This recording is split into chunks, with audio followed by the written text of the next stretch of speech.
apenas para a gente pensar, para a gente orar, para a gente conversar também por esse tempo. Eu estou com algumas coisas no meu coração que eu acho que vem muito a calhar, inclusive ouvindo Lucas, eu tive assim uma convicção, porque era justamente o tema que eu estava um dia cedo lá na casa de Bruno, e Deus falou no meu coração, estava terminando a carta de Paulo aos Efésios, e no capítulo 6 da carta. Vocês devem lembrar que ia convidá-los aqui só para a gente dar uma passadinha de olho nesse texto.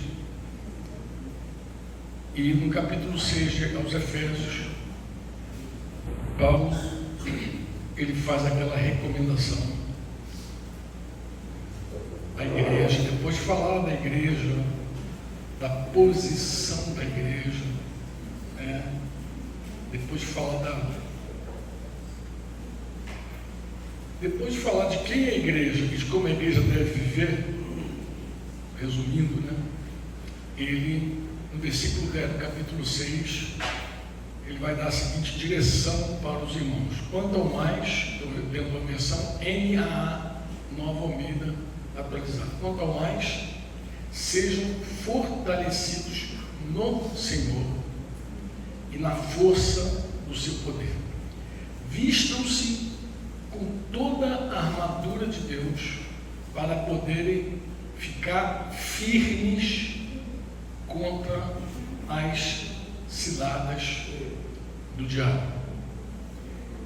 Porque a nossa luta não é contra a carne, não é contra o sangue e a carne, mas contra os principados e potestades, contra os dominadores deste mundo tenebroso, contra as forças espirituais do mal nas regiões celestes. Por isso, ele reforça, peguem toda a armadura de Deus para que vocês possam resistir no dia mau. E, depois de terem vencido tudo, mais uma vez vai permanecer inabaláveis. Portanto, fiquem firmes. Ele começa falando sobre a nossa posição de ficar firme, e adentra no assunto, fala de ser inabalável, de estar firme, posicionado, e faz a conclusão dele. Portanto, fiquem firmes, cingindo-se com a verdade e vestindo a couraça da justiça, tenham os pés calçados com a preparação do Evangelho da Paz, segurando sempre o escudo da fé, com o qual poderão apagar todos os dados inflamados do maligno. Usem também o capacete da salvação e a espada do Espírito, que é a palavra de Deus. Orem em todo o tempo no Espírito, com todo tipo de oração e súplica, e para isso vigiem com toda perseverança e súplica por todos os santos. E no fim ele faz aquele pedido que todo homem de Deus, orem também por mim. Orem também por mim, porque ninguém é imune. Ninguém é imune, todo mundo está sujeito, todo mundo está nessa batalha. Bem, nós somos pastores, pastoras aí, cuidamos de pessoas, lideramos gente, e já é um ardil antigo. A gente não ignora as artimanhas do diabo, penso eu, que a maioria de nós ignora, mas o diabo ele tem um alvo. O alvo do diabo sempre é: fere o pastor, dispersa o rebanho. Há muitos anos, essa palavra ela se tornou muito intensa na minha vida. Ela passa um momento muito difícil, na minha vida. Recebi essa palavra do irmão, que eu estava orando por você, e Deus me colocou a seguinte palavra no coração: fere o pastor, dispersa o rebanho. Jesus falou isso, inclusive, sobre ele próprio, durante o momento dele mais angustiante, mais difícil, e ele falou que fere o pastor, dispersa o rebanho. Se isso é uma verdade, pode ter certeza, o pastor ele está na alça de mira do diabo. Ele colocou o pastor na alça de mira dele e estuda um plano para atingir esse pastor. Bem, de imediato assim a gente pensa que o diabo em algum momento vai entrar a porta dentro da nossa casa, agarrar a gente e sair batendo. Se ele pudesse fazer isso, talvez ele faria, mas ele é muito mais ardiloso que isso. Preste atenção, quando Paulo começa essa conversa, ele vai dizer que a nossa luta, ela não é contra carne e sangue. Então é uma luta que você não pode pegar, não pode ver, é uma luta invisível, né? Uma luta. Ele vai explicar que é contra principados, potestades, e muita gente se aplica a estudar o que é principado, se aplica a estudar o que é potestade. Eu também lembro que houve uma fase da minha vida que eu queria entender o reino das trevas. Então, tudo que era coisa que dizia respeito aos capetas, aos demônios, aos capirotos, né? Eu queria adentrar, porque eu pensava, eu não preciso conhecer bem meu adversário, meu inimigo, mas a Bíblia também não fala sobre isso. A Bíblia fala que a gente tem que conhecer bem o nosso Deus, o nosso Senhor, o nosso Jesus, né? Mas o que me chama a atenção aqui, que eu queria deixar para a nossa reflexão, o que é que ele diz assim, ó, o início do versículo 10 vai dizer: quanto ao mais sejam fortalecidos no Senhor, na força do poder, vistam-se por toda a armadura de Deus, para poderem ficar firmes contra as ciladas do diabo. Ciladas. Eu dei uma futucada aqui, lá na varandinha do irmão, e vi que ciladas era uma possível tradução, seria contra os métodos do diabo, a metodologia dele. Ele tem um método. Então, curiosamente, eu quero que você reflita até, busque algo diferente do que eu estou te falando aqui para me ajudar a compreender também. Mas quando eu pensei nesse texto, eu me lembrei de 1 Pedro 5, que diz que ele ruge como leão, e parece que ele está esperando, ele está à espreita para atacar. Ou seja, ele não ataca, ele parece que espera uma oportunidade para de verdade atacar. E se tem uma hora boa para atacar, é a hora que o inimigo está na armadilha, está preso. Se ele cair na armadilha, muito provavelmente essa é a hora de você tragar, devorar. Então existe uma armadilha, existe um método, né? Agora sabotaram o microfone do vovô, mas eu voltei. Existe um método, e é isso que o Paulo está falando. Paulo diz que a gente tem que estar fortalecido no Senhor, na força do poder, a gente tem que vestir a armadura de Deus para poder ficarmos firmes, porque parece que essa é a ênfase toda dele, ficar firme. E firme não é partir para dentro. Olha que coisa curiosa, não é partir para dentro. É uma ação rompante, vamos lá, atacar o diabo. Não é partir. Firme faz uma posição de estabilidade. Manter essa cabeça de praia, fica aí, fica firme nesse lugar aí, não saia da tua posição. Parece que essa é a ideia. Não se mova, seja firme, não se mova. E nós sabemos que o mundo inteiro jaz numa liga. O mundo inteiro jaz numa liga. E quando a gente olha para o mundo, a gente vê que esse sistema, de alguma forma, ele trabalha diariamente, vou dizer diariamente, sem exagero, tá? Diariamente para mover a gente o tempo inteiro. Então, por exemplo, nós vivemos num mundo que cultiva a cultura da matéria, né? Nós vivemos num mundo de coisas, mas, por exemplo, não tem um dia que não tem alguém te vendendo uma coisa nova. Então o mundo, essa propaganda do mundo está sempre te apresentando algo novo. É um carro novo, é um computador novo, é um celular novo. Aí os caras viram esse gimbal, já estão querendo comprar um gimbal novo. Porque é um mundo onde tem algo novo para você. E o novo é o novo que interessa. E parece que o mundo está sempre nos, como falamos hoje mais cedo, distraindo a gente. Distraindo, nos rompendo, arrancando, nos amputando e querendo de alguma forma nos impulsionar A gente está sempre... Parece que uma coisa que o diabo não quer na nossa vida, na vida de ninguém, é que a pessoa esteja firme. Ela tem que estar sempre na onda do novo, sempre na onda de algo, né? Obsolescência, lembra de programada. Tudo é obsoleto na tua vida e tudo que você tem, você vai precisar de outro novo. Tua roupa já não serve, teu calçado já não serve, teu carro já não serve, então você precisa de algo novo. E o mundo fica com aquela sensação assim, se não tiver o novo, parece que é o novo que faz a gente mover o tempo inteiro.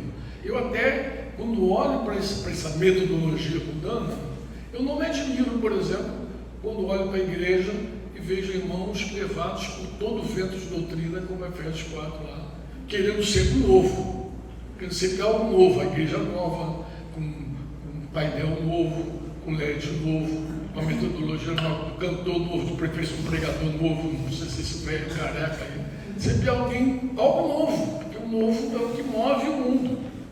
É sempre, vamos embora. E parece que todo mundo vive. Inclusive, eu vi um pastor falando uma vez que ele participava de uma igreja que era gravitante. Eu falei, como assim gravitante? Não, o pessoal que está aqui, deixa aqui, depois vai lá para a comunidade da graça, depois vai para não sei para onde, vai para lá. Então o povo está sempre se mudando. É um povo que muda de congregação. E ele falou isso comigo por quê? Para dizer o seguinte, que ele não tinha, porque na minha época, a época do Zé Pereira, presumo, os pastores faziam carteirinha de membro. E agora, na atual conjuntura com essa geração, eu conversei com o pastor Oceano, um cara muito conhecido lá em São Paulo, ele falou, Franco, eu não faço mais carteira de membro, nem dá para fazer, porque o povo gravita. Então, lá o prédio está lá cheio de gente, mas quem está visitando, acha que todo aquele pessoal é dali, mas não é dali. E dependendo também, se tiver uma novidade, um cantor gospel novo tocando, eles vêm. Se tiver uma pregação, uma conferência, bem, tudo isso aí. Mas isso aí para mim tudo faz parte desse sistema que está sempre movendo as pessoas, querendo tirar a pessoa da posição dela. E parece que Paulo está dizendo assim, ó, seja firme, permaneça no que você recebeu. Permaneça no que você recebeu. Lá na varandinha, lá eu comecei a fazer umas anotações assim, básicas, né? Básicas mesmo, desses métodos. Eu convido você também a fazer a tua relação. Porque eu comecei a minha relação assim. Bem, durante essa jornada, minha jornada com a igreja, porque a minha jornada não é sozinha, a minha jornada é contigo, com meus irmãos. Eu gosto de sentar com irmãos que eu já conheço e tem sempre uma história para contar, né? E a gente lembra as histórias, dá risada, às vezes chora e ora. E a vida do cristão e a vida de um pastor, inclusive, é uma coisa assim muito frenética. Né? Por exemplo, ele está aqui, eu vi que Denise saiu ali um pouquinho, ficou meio angustiada. Nós estamos com a avó da Yasmin internada, numa situação muito grave. E nós estamos pedindo a oração lá na igreja o tempo inteiro, os irmãos intercedendo o tempo que a gente está parado, também a gente intercede por ela. Mas você vê o que é a vida, né? Uma hora a gente está aqui rindo, brincando com os irmãos, mas quando dá uma pausa, tu lembra do problema que os irmãos estão vivendo, aí a gente está rindo, daqui a pouco a gente está chorando, aqui, eu falei, meu Deus, essa mulher está chorando. Aí ela falou, a situação ficou mais grave. Então a vida é assim. Às vezes você está chorando de manhã, rindo de noite, e vice-versa. Ri de manhã, daqui a pouco de noite está chorando, e quando o problema não é teu diretamente, é teu indiretamente, porque você cuida de alguém que está passando tribulação, problema. Então a gente está sempre nesse mar de emoções. Mas nessa luta com essa criatura invisível, a primeira coisa que pode favorecer ele, claro, é a maior parte dos crentes. Eu creio que não é o caso da maior parte dos crentes, mas eu creio que é um grupo de crentes ainda que crê que o diabo não existe, ou que o diabo não é essa pessoa assim, que ofereça algum tipo de perigo para nós. Não, isso aqui a gente já está resolvido. Esse assunto já foi resolvido, mas Paulo não está dizendo isso não. Paulo está dizendo que tem uma luta aí.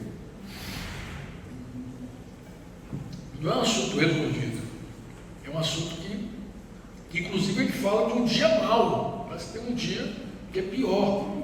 O texto que Jesus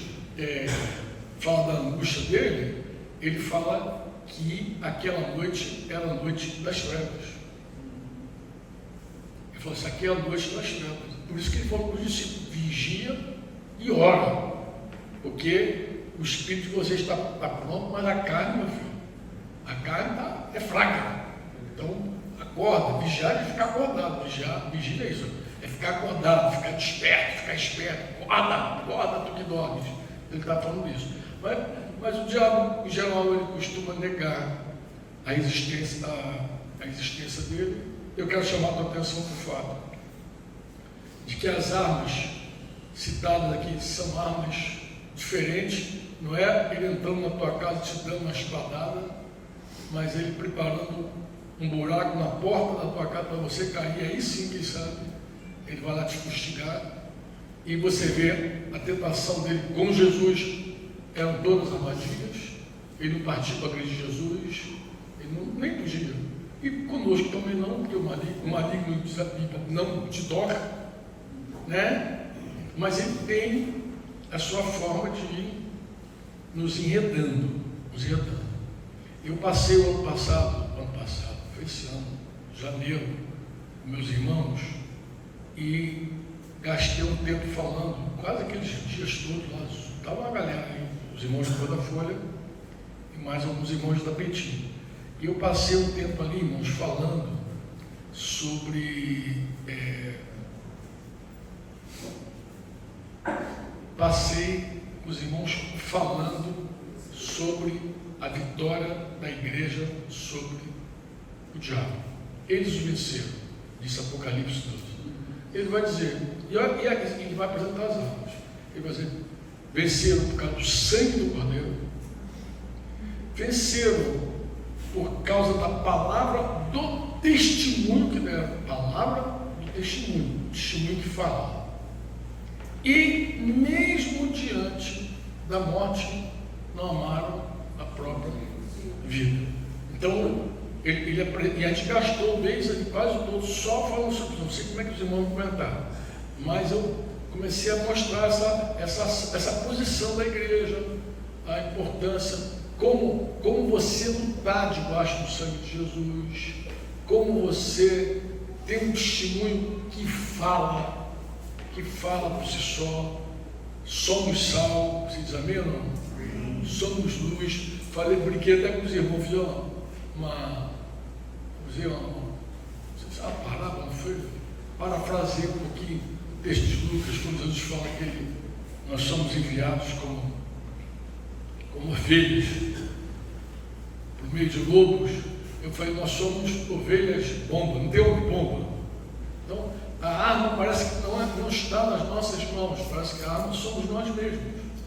Deus conta com a vida dele em nós para destruir o inimigo dele. É a vida de Deus em nós, não é algo que a gente vai fazer, é quem nós somos mesmo. O sal, ele salga, e se ele perder o sabor, só serve para ser pisado. A luz ilumina. Uma vez que Deus acendeu a tua vida, ele vai te colocar num lugar que você ilumine mesmo, porque não tem sentido ser uma luz debaixo da mesa. Você tem que dar um lugar que ilumine. Mas isso não fala do que a gente está fazendo, isso fala de quem nós somos. Isso fala de quem nós somos, fala de quem a gente é. Tivemos uma conversa hoje à mesa bem gostosa sobre regras, amor, sobre algumas coisas que acontecem no meio da juventude, no meio dos homens também, né? Então estava falando, irmãos, a vida de Deus em nós por si só é tudo.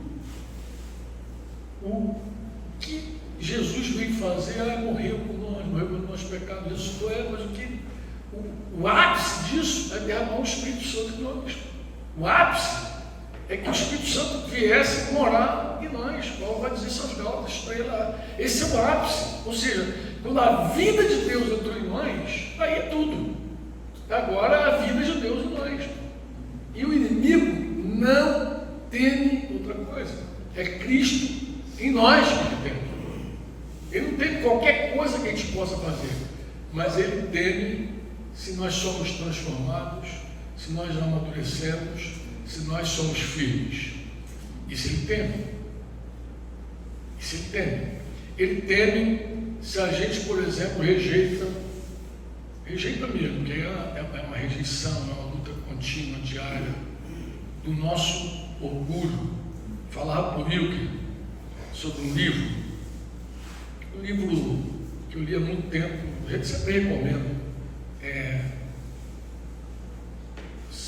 Humildade e a Beleza da Santidade, Andrew Murray, como eu pronuncia? Murray. É esse cara.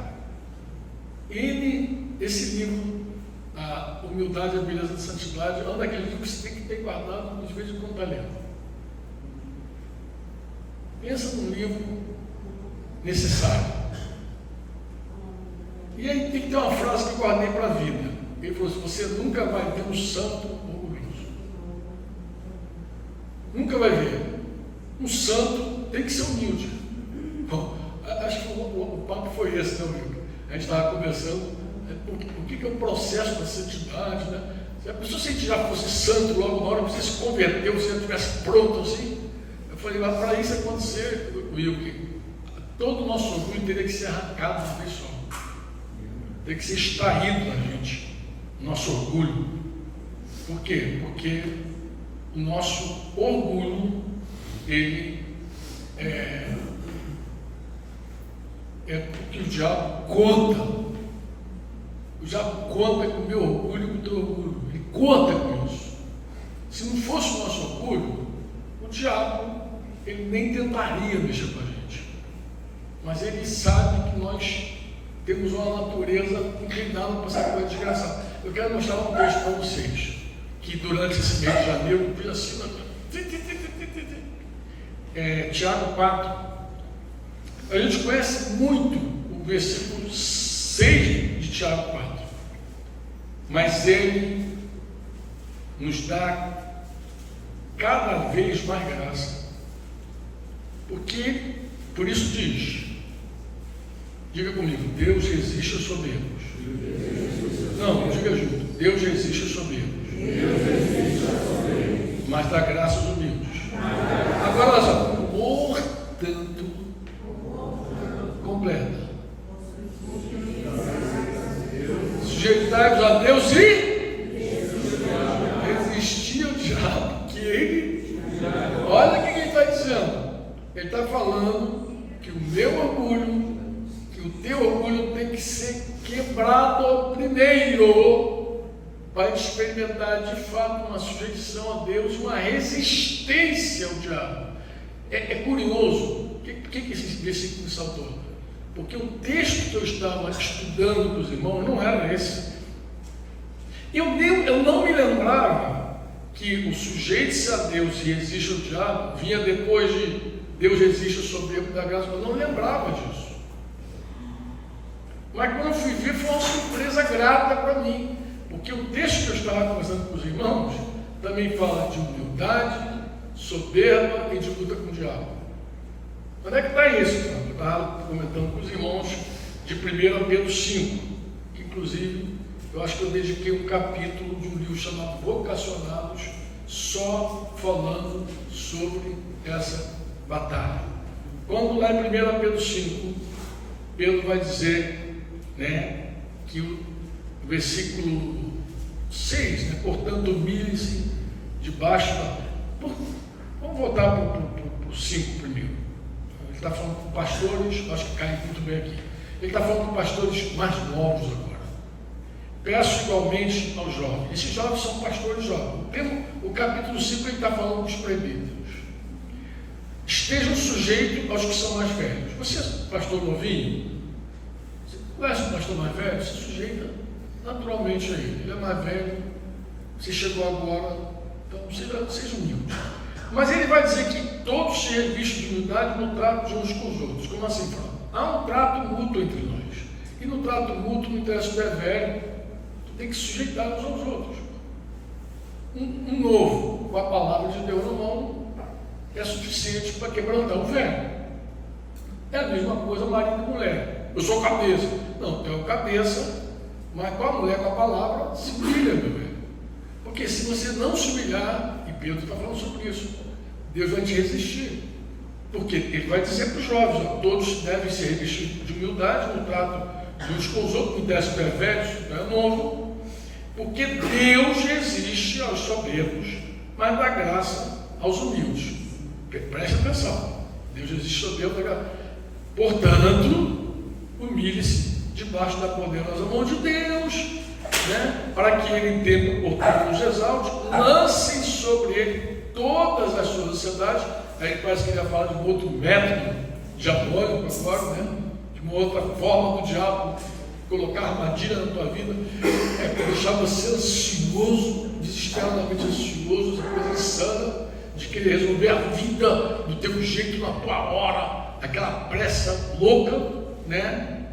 Uma jogada satânica, né? Lancem sobre ele todas as suas ansiedades, porque ele cuida de vocês. Sejam sóbrios, ou seja, não se drogue com nada, nem com droga lícita, nem com droga ilícita, nem com nada.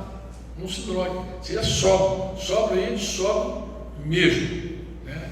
E quando eu falo sóbrio, eu me refiro a não deixe de pensar logo na bebida alcoólica. Não é só a bebida, não, a bebida também, mas a sobriedade fala de você não fugir do teu sofrimento, da tua dor, não entorpecer você. É disso que ele está falando. Nós vivemos num mundo onde as pessoas fogem da dor. Elas querem se drogar, se dopar, a dopamina, que está falando dos médicos viciados lá. O pessoal não quer voar, quer trabalhar drogado, quer virar a noite drogado, tudo de forma lícita algumas vezes. Mas é disso que ele está falando. Seja sóbrio. E, claro, se você está sóbrio, a consequência disso também é que você vai estar vigilante. Você diz amém ou não? Agora, por que ser sóbrio e vigilante?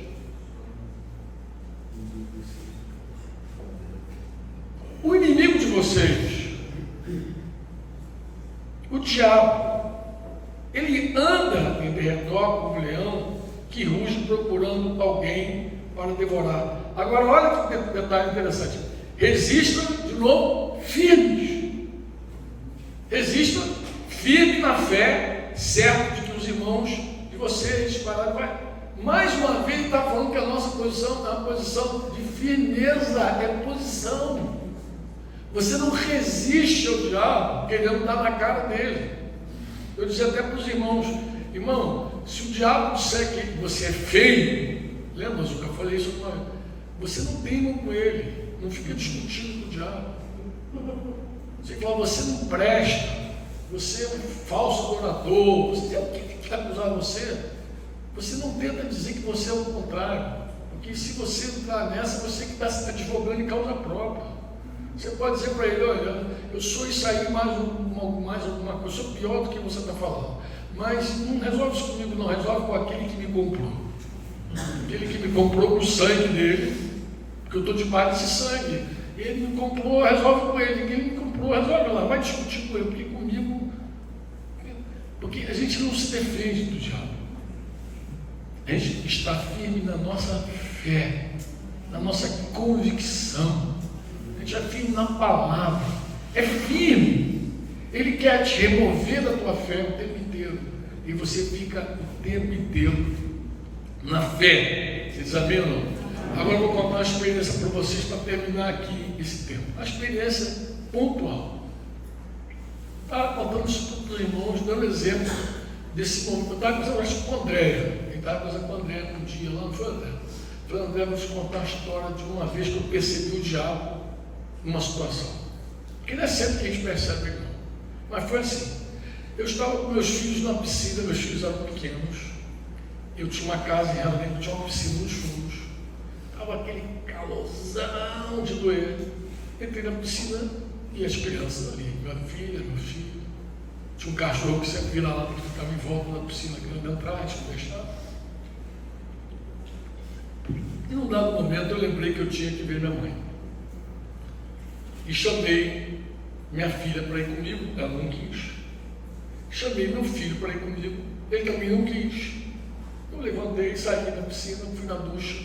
Quando eu estou na ducha, aí uma voz começa a me falar assim, Está vendo? E os filhos, eles não estavam contigo porque queriam estar contigo. Eles queriam estar na piscina. Ó, você chamou para ver tua mãe, né? Eles não foram. Não faz a questão de estar contigo. E quero te falar uma coisa, ó, quando você ficar velho, vai ser desse jeito. Ele não tem desejo de estar com você. Eles têm interesse só no benefício que você pode produzir. Eu já vi pastores com esse sofrimento. Também usaram, já vi, mas não. Na hora, mas me deu angústia, porque as coisas do diabo te angustiam na hora. Deus não fala para te angustiar. Na hora eu senti aquilo ali, tomei esse diabo, sai daqui, está amarrado no nome. Eu falei, mas você fala alto. Eu falei, está amarrado no nome de Jesus. Eu existo para amar. Eu estou aqui para amar meus filhos, estou aqui para amar minha mãe, eu estou aqui para amar meu pai, que eu não conheci, eu estou aqui para amar a igreja. Eu não tenho que reivindicar amor de ninguém, nem dos meus filhos, nem de ninguém. Eu não tenho que cobrar amor de ninguém. Eu existo para amar. E comecei a declarar a palavra, para me lembrar de quem eu sou, de quem eu persigo. Eu persigo Jesus, cara. Jesus que amou sem se importar se as pessoas amavam ele, que deu a vida dele por mim, pecador, miserável, que até hoje eu questiono se eu amo o Senhor, mas ele me ama. E comecei a falar assim, de repente aquela coisa fez. Mas sabe o que eu percebi? Eu percebi que se por um momento eu aceitasse aquele papo, eu ia adoecer. Eu iria adoecer. Não era uma agressão, ele não estava me agredindo. Ele estava sendo ele. Eu vou te mostrar ele. Olha como é que é ele. Olha como é que é ele, sempre foi ele. Ele estava sendo só ele mesmo. E aí eu vou te contar uma história também para ficar aqui bem registradinho contigo. Há alguns anos eu tive um sonho com um casal. Eu não sei se eu vou conseguir te dar a ideia de como foi o sonho. Mas um sonho bem interessante. Eu vi um casal juntinho assim, de mãozinha dada, olhando para mim. Eu estava numa posição assim, e o casal assim, de mãozinha dada. Só que eu ia me distanciando como se eu estivesse num drone, num filme. Eu fui me distanciando assim, e de repente eu percebi que eles estavam numa janela redonda. Engraçado, esse casalzinho estava numa janelinha redonda. Eles assim, de mãozinha dada, olhando os dois assim, naquela janelinha. Só que eu fui me distanciando, mas aí percebi que não era uma janela redonda, era um olho. O casal estava dentro da menina de um olho. Não tem essa bolinha preta aqui, o casal estava lá dentro. Me distanciando, e é um olho. Estou vendo um olho. Fui me distanciando. O Zoom só foi aumentando. Foi igual esse, se fosse o Google, né? Mas fui me afastando. E de repente eu fui vendo o olho de quem era. Aquela cara horrível. E de repente eu vi que era o olho de Satanás. Eles estavam dentro do olho de Satanás. A primeira interpretação que eu tive desse sonho foi o seguinte: o diabo está de olho deles. O diabo quer pegar eles. O diabo está de olho, quer matar, quer roubar, quer destruir. Fiquei muito cuidadoso, orei pelo casal. Mas um dia, enquanto orava, Deus falou assim: não, o diabo não estava de olho neles. Eu disse, não. E Deus trouxe esse texto que eu vou ler com você agora, tá? Você se lembra de Mateus 16, né? Quando Jesus reúne os discípulos para perguntar sobre ele mesmo. O que vocês dizem sobre ele? Primeiro ele perguntou o que as pessoas diziam sobre ele, né? E depois ele perguntou sobre ele mesmo. E Pedro, lá no capítulo 16, versículo 18, Pedro vai dizer também, eu digo, né? Pedro vai dizer antes, versículo 17, Jesus vai responder 18 para ele. 17, Jesus vai dizer, Pedro vai dizer para ele, que tu és o Cristo, o Filho de Deus vivo, lembra? Está tudo aí, 15, 16, 17. Aí quando chega no 18, Jesus vai dizer quem é Pedro. Também tu és Pedro, lembra disso aí? Bem, mas Jesus começou essas coisas com eles e falou: Deus não são eles, para eles não começarem sobre o tempo, né? Vocês fiquem na de vocês aí, não falam nada. Mas no versículo 21, desde esse tempo, Jesus começou a mostrar aos seus discípulos que era necessário que ele fosse para Jerusalém, sofresse muitas coisas nas mãos dos anciãos, dos principais sacerdotes, dos escribas, fosse morto e no terceiro dia ressuscitasse. Versículo 21, versículo agora 22. Então Pedro, chamando-o à parte, começou a repreendê-lo, dizendo que Deus não permita, que Deus não permita, Senhor, isso de modo nenhum irá acontecer. Mas Jesus, voltando-se, disse a Pedro: saia da minha frente, Satanás. Arreda, Satanás, outra versão dizendo: sai da minha frente, Satanás. Agora Jesus vai falar algo sobre a natureza desse bicho. Você é para mim uma pedra de tropeço, porque não leva em consideração, tem uma versão que fala tudo, não cogita das coisas de Deus. Você não leva em consideração as coisas de Deus, e sim dos homens. Ou seja, Satanás é um cara humanista. E quando eu vi esse texto, eu entendi que o casal não estava na alça de mira do diabo. Eu comecei a compreender que aquele casal estava olhando sobre a perspectiva do diabo. E me aproximei e dei conta e falei: é verdade, a mente deles está sendo corrompida com humanismo. É muito comum você ver na igreja, de repente, uma menina santa e estava na igreja, de repente ela alopra, vira a cabeça assim: não, eu tenho direito de ser feliz, quer largar o casamento, quer destruir a família, quer fazer uma, quer entrar nos aventuras doida da vida. Aí tu fala: meu Deus, mas que foi? Que dorama foi que picou essa garota? Que filme foi que ela viu? Sei lá, um negócio de gente. Que negócio que entrou? Que mundo doido que entrou nessa vida? Algo entrou. Alguma coisa entrou. E quando você olha sob a perspectiva do diabo, você fala igual Pedro. Você vira uma pedra de tropeço. Você inclusive é capaz de animar alguém a fugir do sofrimento, animar a separação. Não, está demais para você, sabe? Uma violência psicológica. Violência não. Tem uma palavra agora que violência é isso mesmo, violência psicológica, emocional. Está de baixo, minha filha, você tem o direito de ser feliz. Da onde você tirou isso? De onde você tirou esse negócio? Vai ouvir o Espírito Santo que ele tem para você.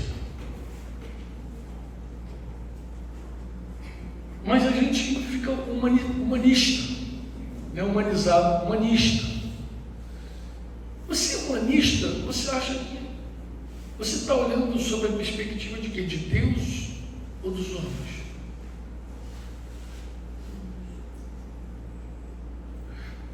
A palavra vai dizer que se você suporta um sofrimento injusto de algo que você não fez por merecer, isso glorifica a Deus. Deus é visto quando você suporta um sofrimento injusto. Não foi você que provocou o sofrimento, ele veio sobre você injustamente. E você suporta, você fica firme ali, firme. Isso glorifica a Deus. Você se sujeita a Deus e você resiste ao diabo. Mas o diabo, se depender dele, ele vai querer que você tenha pena de você. O que faz um monte de pastor adoecer?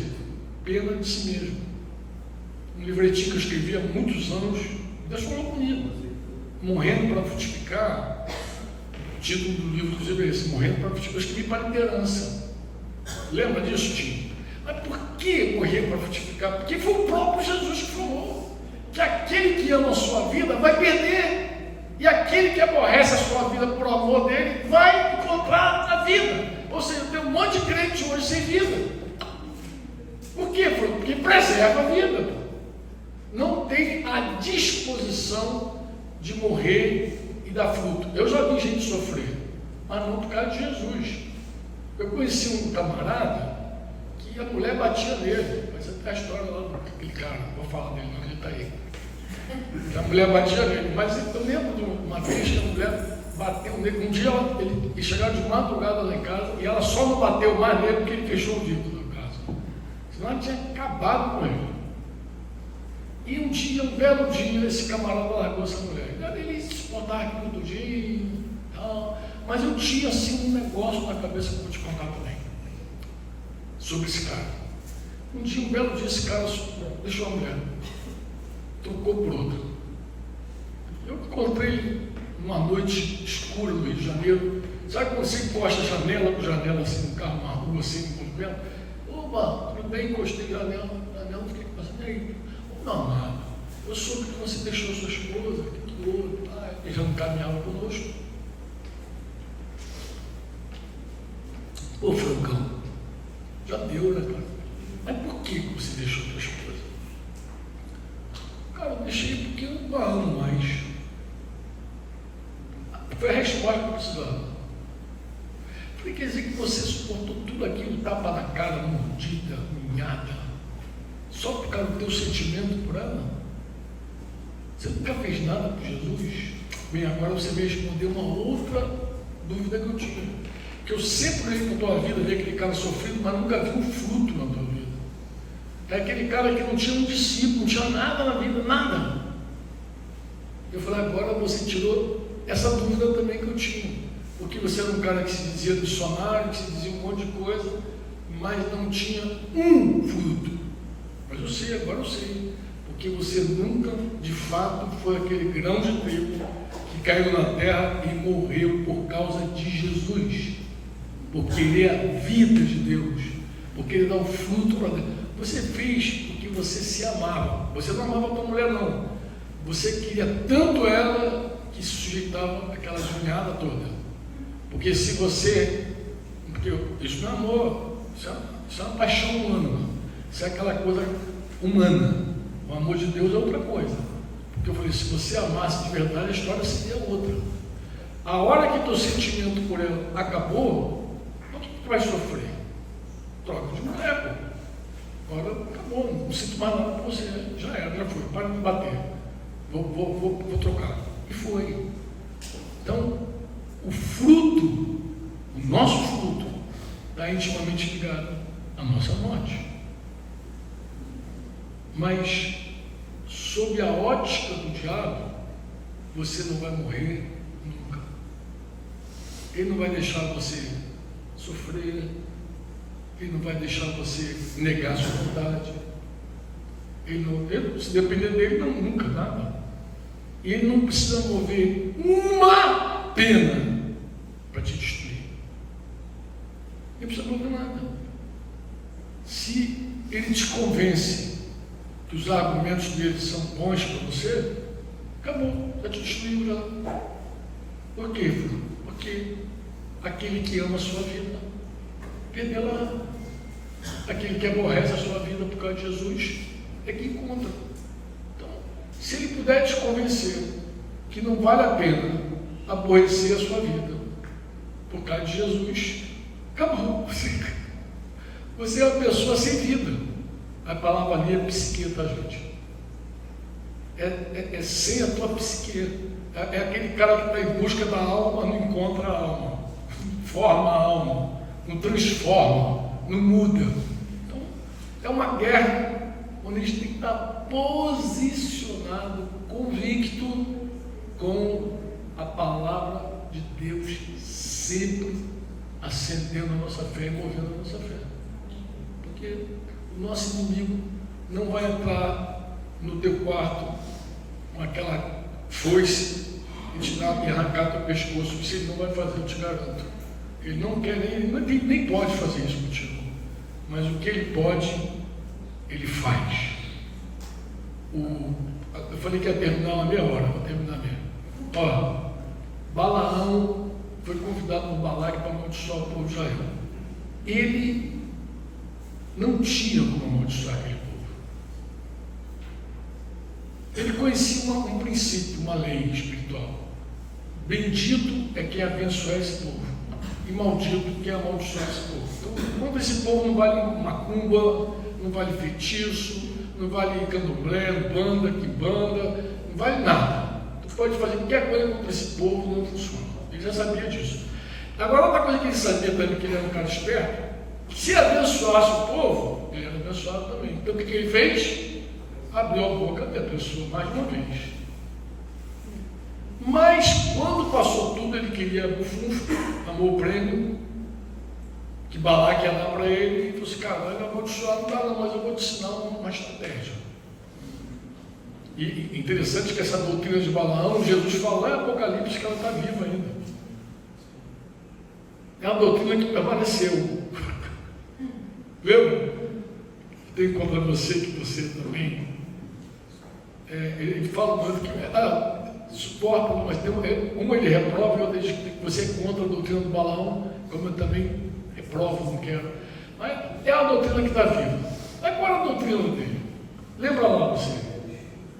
Ele passou por lá, viu umas mulheres bonitas, falou: cara, eu andando no meio de vocês, que eu vi uma mulherada muito bonita. Esses caras eu conheço, eles se atrapalham. Fala o seguinte: libera essa mulherada bonita aí, para não passei lá. O que esse cara fez? Não houve ataque, não houve guerra. Balaque iria prevalecer sobre Israel na cobiça de Israel, na própria cobiça. E o cara fez, pegou a mulherada, não só, havia até uma midianita no meio, lembra que tinha uma midianita que diz que era mais bonita ainda que as outras, que largou no meio da galera lá e o troço pegou fogo. Aquilo que Balaão falou aconteceu. Mas o que Balaão fez? Ele ensinou Balaque a fazer o quê? Colocar armadilha. Ele ensinou Balaque. Oi? Cilada, armar ciladas. Para colocar armadilha, trampa, armadilha, cilada. Ele ensinou Balaque a usar o método certo para poder derrubar os caras, sem força, sem espada. Não vai ter guerra, tu nem vai perder ninguém, porque a hora que você fizer isso, Deus dele não vem e consome eles. Feito.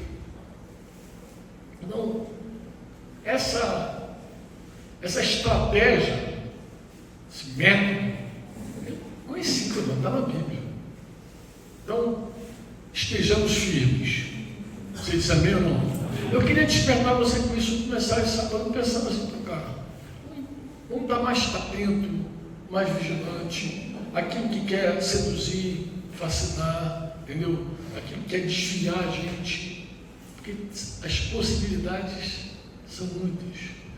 Você se conhece um pouquinho, você sabe qual é a área mais frágil da tua vida, se é a barra do ouro, se é a barra da saia, se é a barra da fama, se é o sexo, se é o dinheiro, se é a fama, se é as curtidas. Amado, avalia tudo isso e eu te falo, não se subjugue a isso, não se entrega a isso, por melhor que seja a proposta.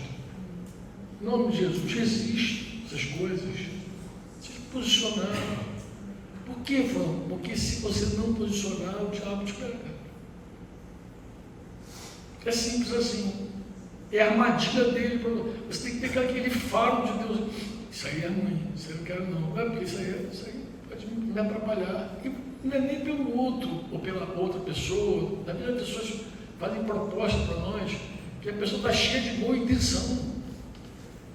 Mas nós não podemos, não, vou usar a palavra melhor, não devemos subestimar a nossa própria carne.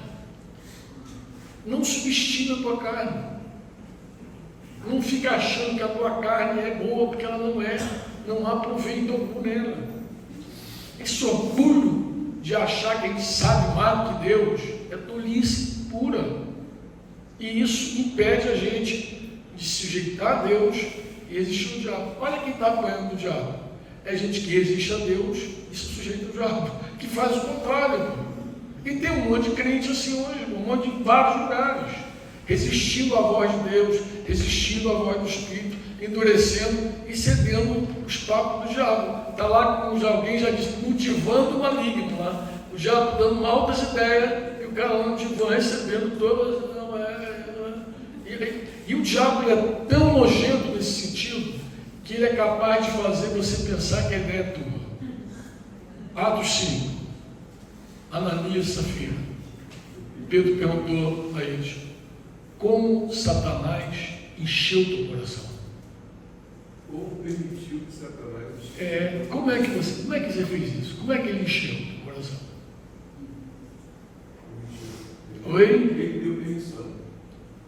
Claro, porque foi você que deixou. Pedro não disse que foi outro. Pedro disse que foi você mesmo. Como foi isso? E é interessante, porque no dado momento, eu te garanto que Ananias em nenhum momento discerniu que foi o diabo. E nem Safira. A ideia era boa. Eles se comprometeram a dar um terreninho. Os apóstolos falaram: vende lá e traz a grana. Eles foram lá, venderam, mas o mercado imobiliário em Jerusalém estava aquecido. Era muito, e vendeu muito mais do que eles planejaram lá. Deve ter feito uma continha assim: não, amor, já tem, meu bem. A gente, quando pensou em dar esse terreno, a gente achava que esse terreno valia 200 mil. Mas agora o negócio está pegando fogo em Recife, está valendo 400, não é mesmo? 450. Mas a gente só estava pensando, amor, em dar 200. Então vamos fazer o seguinte: vamos guardar 250, isso aqui é bênção de Deus. Eu mandando para obrigado, Jesus. E dá 200. Essa ideia, de onde veio esse troço? Mas quem autorizou? Quem permitiu? Quem deixou? Amém? Era isso que eu queria te falar. Ó. Esteja firme. Seja firme. Posicionado. Não permita que essas ondas te movam, te demovam, te removam. Seja posicionado. Amém? Isso é por... Não é falar que é teu bem, não. Isso é para o bem do rebanho. Isso é para o bem da igreja. Cada sacrifício que você faz, a igreja é abençoada. Cada vitória que você tem, a igreja é abençoada. Como, da mesma forma, cada derrota que você tem, a igreja sofre. Mas cada vez que você triunfa, a igreja está junto contigo, triunfa contigo. Amém? É guardada, é ensinada, é edificada. Quero orar por nós. Vamos orar?